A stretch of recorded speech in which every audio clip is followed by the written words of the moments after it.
Welcome back. As we continue to social distance and learn more about the coronavirus, it is important to continue having conversations with children about what is going on around us. And joining us this morning to explain good practices that we could all use is Jessica Burzloff, a marriage and family therapist. Thanks so much for joining us virtually this morning, Jessica. Hi, thanks for having me again. So let's talk a little bit about this, because this is unknown. This is uncharted territory for all of us, including doctors. I mean, doctors are even saying this is a situation that is changing minute by minute. And you've heard from so many people around the world that they're treating this as though we're in the middle of a war, because doctors are inundated with patients, caring for patients. The death rate is just skyrocketing.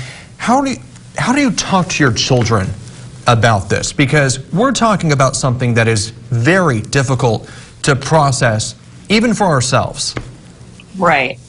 Yeah, and I think that's a very good thing to keep in mind, is that if this is hard for adults to wrap their brains around, imagine how hard it might be for a 5-year-old who's suddenly yanked out of school and isn't allowed to see, his or her grandparents or friends anymore. So, but the first thing is talk to them.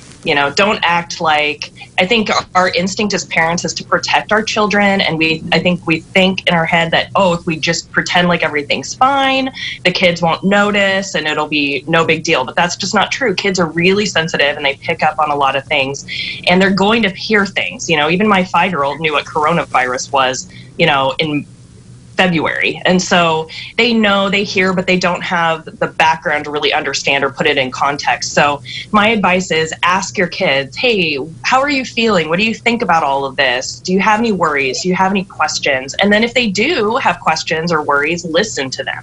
Do you hide anything from them? They're not looking to us to be the expert in coronavirus or COVID-19, but they are looking to us to understand how to react to everything that's going on. So if we are minimizing it and acting like it's no big deal, then they're going to be confused as to why we're staying home and not going to school. But if we act like it's the end of the world, then they're going to, panic and have anxiety.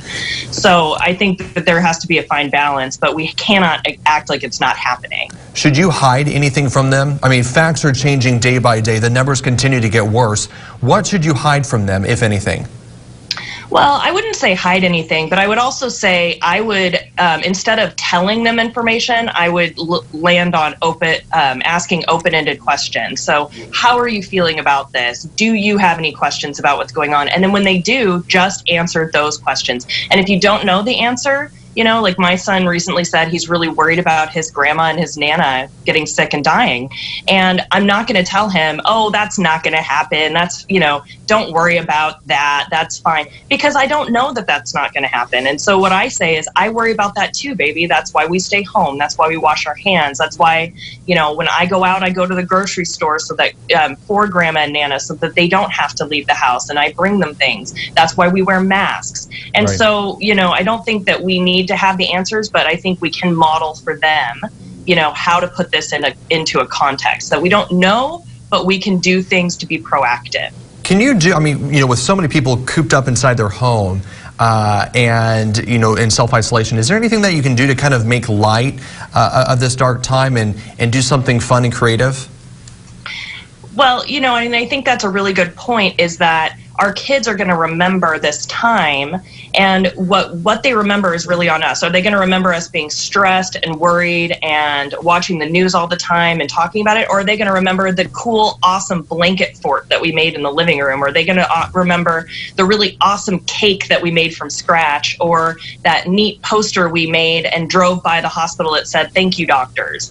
Or are they going to remember making masks and sending them to, essential city workers? Or are they going to remember, what are they going to remember? Are they going to remember being a helper and contributing to this time? Or are they going to remember just the fear and anxiety and panic? Like, that is up to, as parents, that's what we have control over, right? We get to control, to some extent, how they remember this time in their lives. And I think it's okay to take breaks, from the seriousness of the situation, to have fun and make this we got this extra time, right? And it's our choice whether we focus on what we don't have and how scary this is, or whether we focus on, the things that we can make out of this time, like the time we can spend together, the hobbies, the experiences that we can create for our kids. All right, Jessica Burzloff, thanks so much for joining us this morning. I'm sure we'll be talking to you very soon as we continue to grapple with this I'm always happy uncharted to come. territory. Thanks so much, Jessica. Take care of yourself. Thank you, too.